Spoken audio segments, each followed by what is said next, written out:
യേശു ഏറ്റവും സ്നേഹമുള്ളവരെ, നമ്മൾ ഈ കൊല്ലവും പതിവ് പോലെ ആവേ മരിയ ജപമാല യാത്ര നടത്തുകയാണല്ലോ. ജപമാല ക്രൈസ്തവരുടെ ഏറ്റവും വലിയ ഒരു ശക്തിയുള്ള പ്രാർത്ഥനയാണ്. ജീവിതത്തിൽ സന്തോഷവും സമാധാനവും അതുപോലെ തന്നെ തിന്മകളെ അതിജീവിക്കാനുള്ള ശക്തമായൊരു ആയുധം കൂടിയാണ് ജപമാല. നമുക്കറിയാവുന്നതുപോലെ 12-13 നൂറ്റാണ്ടുകളിൽ അൽബേനിയൻ പാഷണ്ഡത സഭയിൽ ഉടലെടുത്തപ്പോൾ അതിനതിജീവിക്കാനായിട്ട് ദൈവം തിരഞ്ഞെടുത്ത കണ്ടെത്തിയ ഒരു വ്യക്തിയായിരുന്നു ഡൊമിനിക്. അദ്ദേഹം തൻ്റെ പ്രസംഗം വഴിയായിട്ട് പല സ്ഥലങ്ങളിലും ശക്തമായ പ്രഭാഷണം നടത്തിയെങ്കിലും കാര്യമായ ഫലം കാണാത്തതിൻ്റെ ഫലമായിട്ട് പരിശുദ്ധ അമ്മയോട് തന്നെ പ്രത്യേകം പ്രാർത്ഥിച്ചു, അമ്മ ഈ ഭാഷണത്തെ അതിജീവിക്കാൻ ഒരു മാർഗം അമ്മ തന്നെ കാണിച്ചു തരണം എന്ന്. ചരിത്രം പറയുന്നത് പരിശുദ്ധ അമ്മ തന്നെ പ്രത്യക്ഷപ്പെട്ട് നന്മ നിറഞ്ഞ മറിയുമെന്ന പ്രാർത്ഥന തുടർച്ചയായി ചൊല്ലിക്കൊണ്ടിരിക്കുക എന്ന സന്ദേശം അദ്ദേഹത്തിന് കൊടുത്തു. ആ സന്ദേശം ഉൾക്കൊണ്ടുകൊണ്ട് അദ്ദേഹം അത് പ്രചരിപ്പിച്ചു.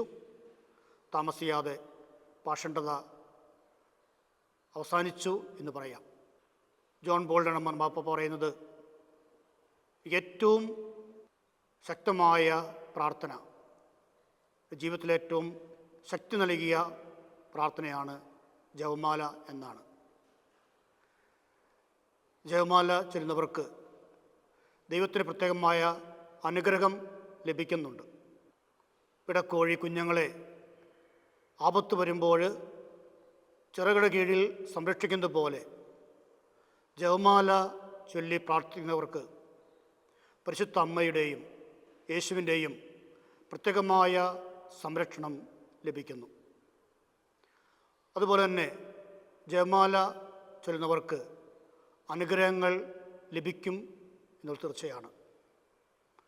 യോഹന്നാൻ്റെ സുവിശേഷത്തിൽ 2-ാം അധ്യായത്തിൽ വായിക്കുന്നത് പോലെ കാനായിലെ കല്യാണ വിരുന്നിൽ പരിശുദ്ധ അമ്മയുടെ സാന്നിധ്യം അവിടെ ഉണ്ടായിരുന്നു എന്ന് സുവിശേഷം പ്രത്യേകം എടുത്തു പറയുന്നുണ്ട്. ആ കുടുംബത്തിലെ ഒരു കുറവ് തിരിച്ചറിഞ്ഞ് പരിശുദ്ധ അമ്മ മാധ്യസ്ഥം വഹിച്ചപ്പോൾ ആ കുടുംബത്തിലെ കുറവുകൾ നിറവായി മാറി സമൃദ്ധി ഉണ്ടായി എന്ന് നാം ധ്യാനിക്കുന്നുണ്ട്. ഇതുപോലെ ജപമാല ചൊല്ലുന്ന വ്യക്തികൾ പരിശുദ്ധമ്മയുടെ മാധ്യസ്ഥം വഴി യേശുവിന് അനുഗ്രഹങ്ങൾ ലഭിക്കുകയും തൻ്റെ ജീവിതത്തിലെ ഓരോ പ്രശ്നങ്ങളും പരിഹരിക്കുവാനും ജീവിതത്തിലെ കുറവുകൾ നിറവുകളാക്കാനും സാധിക്കുന്നു. ആധ്യാത്മിക പിതാക്കന്മാർ പറയുന്നത് പോലെ ജപമാല തിന്മയ്ക്കെതിരെ പോരാടാവുന്ന വലിയ ഒരു ആയുധമാണ്.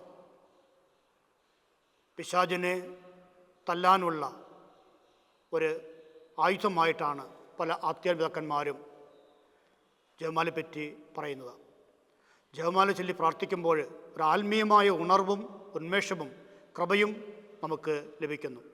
അതുകൊണ്ട് തന്നെ ഏതു തരത്തിലുള്ള പ്രലോഭനങ്ങളെയും തിന്മയുടെ ശക്തികളെയും അതിജീവിക്കാനുള്ള വലിയ കൃപ ജപമാല ചൊല്ലുന്നത് വഴി നമുക്ക് ലഭിക്കുന്നു.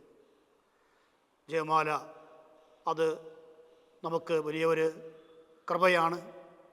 ജോൺ പോൾ രണ്ടാമൻ പറയുന്നത് പോലെ ജപമാല കഴുത്തിലണിയുമ്പോൾ അതൊരു ആഭരണമാണ്, കയ്യിലെടുക്കുമ്പോൾ അത് വലിയ ആയുധമാണ്. തിന്മയെ അതിജീവിക്കാനായിട്ട് ശക്തമായ ആയുധമാണ് ജപമാല. നമ്മൾ ജപമാലയിൽ പ്രാർത്ഥിക്കാം.